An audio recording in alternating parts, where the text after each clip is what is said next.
Pakistan cricket board को अपने बल्ले पर फलस्तीन का झंडा लगाने और फलस्तीनियों से इजहार यकजहती करने पर विकेटकीपर बल्लेबाज आजम खान के खिलाफ जुर्माना आयद किए जाने पर सोशल मीडिया सारिफीन की जानिब से शदीद रद्द-ए-अमल का सामना है। आजम खान पर कौमी T20 टूर्नामेंट में मैच फीस का 50% जुर्माना आयद किया गया था। निजी टीवी पर गुफ्तगू करते हुए PCB ने वजाहत की कि आजम खान पर गैर मंजूर शुदा लोगो इस्तेमाल करने पर जुर्माना आयद किया गया। मैच रेफरी की जानिब से आजम खान को बल्ले पर फलस्तीनी परचम का स्टिकर लगाने से भी मना किया गया था, लेकिन उन्होंने इसे हटाने से इनकार कर दिया और कहा कि उनके तमाम बैट्स पर एक ही स्टिकर लगा हुआ है। क्रिकेट बोर्ड के ज़ाब्ता इखलाक के तहत खिलाड़ी किट्स या आलात पर गैर मंजूर शुदा स्टिकर नहीं लगा सकते, न ही मैचेस के दौरान मजहबी या सियासी पैगामात के स्टिकर्स आवेजा कर सकते हैं। मैच रेफरी ने ज़ाब्ता इखलाक की खिलाफ वर्जी पर आजम खान के खिलाफ कार्रवाई की।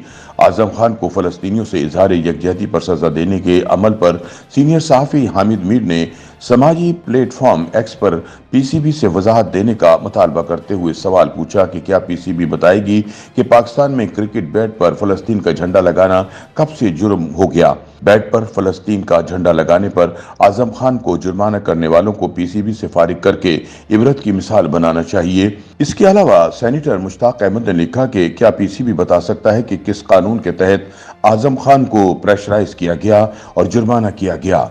फलस्तीन के लिए हिमायत एक आलमी आवाज़ और इंसानी ज़मीर की पुकार है। जिस ऑफिशल्स ने यह मुजरिमाना हरकत की है, उन्होंने पाकिस्तानी अवाम के जज्बात शदीद मजरूह किए हैं। उनके खिलाफ फौरी एक्शन का मुतालबा करता हूँ। मशहूर भारतीय दानिश्वर अशोक सवीन ने भी आजम खान पर मैच का जुर्माना आयद करने पर रद्द अमल देते हुए लिखा कि मैं हैरान हूँ कि पाकिस्तान क्रिकेट बोर्ड ने ऐसा क्यों किया, जबकि पाकिस्तान ने इसराइल को तस्लीम भी नहीं किया। शायद इन्हें जयशाह का खौफ है। इसके अलावा पाकिस्तान टीम के साबिक कप्तान राशिद लतीफ़ ने एक्स पर एक वीडियो शेयर की जिसमें वो इस मामले पर सहाफ़ी नुमान नियाज से गुफ्तगू कर रहे हैं।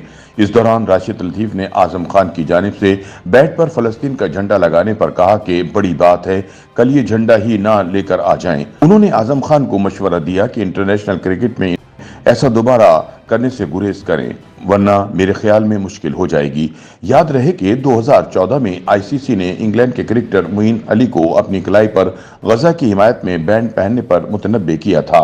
मोइन अली ने साउथहैम्पटन में इंग्लैंड की बैटिंग के दौरान कलाई पर बैंड पहना था जिस पर गजा को बचाओ और फ्री फलस्तीन लिखा हुआ था। इंग्लैंड क्रिकेट बोर्ड ने मोइन अली की हिमायत का ऐलान करते हुए कहा था कि उन्होंने कुछ गलत नहीं किया। ICC के कवानीन के मुताबिक खिलाड़ियों को खेल के मैदान में सियासी, मजहबी या नस्ल परस्ताना पैगामात वाली चीज पहनने की इजाजत नहीं होती। दूसरी जानिब रवां साल अक्टूबर में शुरू होने वाले क्रिकेट वर्ल्ड कप 2023 के दौरान पाकिस्तान क्रिकेट टीम के खिलाड़ियों ने गजा के लोगों से इजहार यकजहती करते हुए सोशल मीडिया पर खुलकर फलस्तीन की हिमायत में ट्वीट्स की थी। यही नहीं बल्कि 10 अक्टूबर को भारत के शहर हैदराबाद दक्कन में श्रीलंका के खिलाफ मैच के दौरान 131 रन की शानदार इनिंग्स खेलने वाले मोहम्मद रिजवान ने भी अपनी कामयाबी गजा के नाम करते हुए फलस्तीन से यकजहती का इजहार किया था, जिसके बाद भारतीय शायकीन और क्रिकेट माहिरीन ने फलस्तीन के लिए खिलाड़ियों की मुसलसल हिमायत पर सवालात उठाए थे। ICC से कार्रवाई का मुतालबा किया था। बादशाह ICC के तर्जुमान ने रद्द अमल देते हुए कहा था, ये खेल के मैदान और ICC के दायरे इख्तियार से बाहर है। YouTube पर गूगली न्यूज देखने के लिए youtube.com की सर्च बार में गूगली न्यूज TV टाइप करें। गूगली न्यूज के पेज पर सुर्ख रंग के सब्सक्रिप्शन वाले बटन पर क्लिक करना ना भूलिए। YouTube पेज पर अपलोड होने वाली वीडियोस से बाखबर रहने के लिए बेल आइकन पर क्लिक कीजिए। आपको हर नई वीडियो के बारे में नोटिफिकेशन मौसूल हो जाएगा।